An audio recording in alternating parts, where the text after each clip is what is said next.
আসসালামু আলাইকুম। কেমন আছেন সবাই? তো আশা করি সবাই ভালো আছেন। তো ওয়েলকাম টু অ্যান্ড্রয়েড ইবারডে। তো অ্যান্ড্রয়েড ইবারডের আরেকটি নতুন ভিডিও টিউটোরিয়ালে আপনাকে স্বাগতম। তো আজকের ভিডিও টিউটোরিয়ালে আমি আপনাদেরকে দেখিয়ে দিব আপনি কিভাবে খুব সহজে ইউটিউবের মাধ্যমে আপনি ওয়ার্ল্ড কাপের যে খেলাগুলো রয়েছে, ফুটবল খেলাগুলো কিভাবে দেখবেন। তো অবশ্যই আপনি ভিডিওটিকে মিস করবেন না, সম্পূর্ণ ভিডিও দেখবেন তাহলে বুঝবেন। তো অনেকে কিন্তু অ্যাপসের মাধ্যমে দেখতেছে অথবা কি ওয়েবসাইটের মাধ্যমে দেখতেছে। তো অনেকে কিন্তু বুঝতে পারতেছে না যে এই খেলাগুলো আসলে ইউটিউবে একবার লাইভ দেখা যাচ্ছে। তো কিভাবে দেখবেন আজকে ভিডিওতে দেখাবো, অবশ্যই ভিডিওটি সম্পূর্ণ দেখবেন তাহলে বুঝবেন। তো আপনি ইউটিউবে সরাসরি চলে আসবেন। ইউটিউবে চলে আসার পরে এই একটা চ্যানেল রয়েছে, চ্যানেলটার নাম হচ্ছে কাম্পেলিং কম নামে যে চ্যানেলটা রয়েছে, এই চ্যানেলটার মাধ্যমে কিন্তু মূলত বিশ্ব ওয়ার্ল্ড কাপ শুরু থেকে শেষ পর্যন্ত কিন্তু এইটার মাধ্যমে কিন্তু তারা কিন্তু দেখাই থাকে। তো এটা কিন্তু কন্টিনিউ যতবারই খেলা হোক না কেন ততবারই কিন্তু খেলা কিন্তু লাইভ দিয়ে থাকে।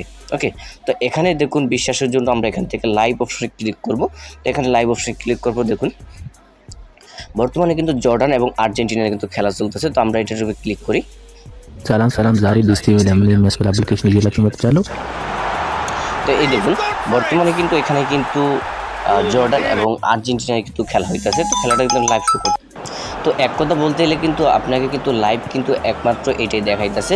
তো আমরা দেখুন এখান থেকে যদি আমরা এখান থেকে লাইভ অপশনে ক্লিক করি, দেখুন এখানে প্রত্যেকটা খেলারই কিন্তু লাইভ তারা কিন্তু এখানে কাউন্ট করে থাকে। সবগুলি খেলা যতগুলি খেলা এ পর্যন্ত হয়েছে সবগুলি খেলারই কিন্তু এখান থেকে লাইভ কাউন্ট কিন্তু হয়েছে। তো আপনি চাইলে খুব সহজেই কিন্তু এখান থেকে কিন্তু লাইভ দেখতে পারেন। তো ইউটিউবে কিন্তু লাইভ দেখলে তেমন একটা এমবি কাটে না। তো যাদের ওয়াইফাই আছে তারা হয়তো এখানে ফ্রিতে দেখতে পারবেন, আর যাদের এমবি ব্যবহার করেন তারা কিন্তু এখান থেকে খুব কম এমবিতে কিন্তু ইউটিউব দেখতে পারবেন। তো ধরুন আপনি যদি কোনো অ্যাপসের মাধ্যমে দেখেন সেক্ষেত্রে কিন্তু এমবি বেশি কাটবে, এবং যদি আপনি কোনো ওয়েবসাইটের মাধ্যমে দেখেন সেক্ষেত্রেও কিন্তু এমবিটা বেশি কাটবে। আর আপনি যদি সরাসরি যদি একবারে ইউটিউবে লাইভ দেখেন তাহলে কিন্তু তার চেয়ে অর্ধেক কাটবে। তো এই জন্য বলবো যে আপনি যদি ইউটিউবে দেখেন আপনার এমবিটা সেভ হবে। তো দেখুন এখানে আমি আপনাদেরকে প্রমাণের জন্য কিন্তু দেখাইছি, বর্তমানে কিন্তু আর্জেন্টিনার খেলাটা কিন্তু চলতেছে। তো এখন প্রায় 9:52 বাজছে, তাও এখনও কিন্তু খেলাটা কিন্তু লাইভ চলতেছে, আপনি দেখতে পাচ্ছেন। তো এখানে অলরেডি জর্ডান একটা দিছে এবং আর্জেন্টিনার 3টা দিছে। তো খেলা কিন্তু এখানে চলতে আছে। তো এই দেখুন, তো আপনারা যারা এই খেলাগুলো দেখতে চান তাহলে অবশ্যই আপনারা এই চ্যানেলটাতে চলে আসবেন, এসে এখান থেকে সরাসরি লাইভগুলি দেখতে পারবেন। সো আজ এই পর্যন্তই, সবাই ভালো থাকবেন, সুস্থ থাকবেন। ভিডিওটি ভালো লাগলে অবশ্যই শেয়ার করে দিবেন।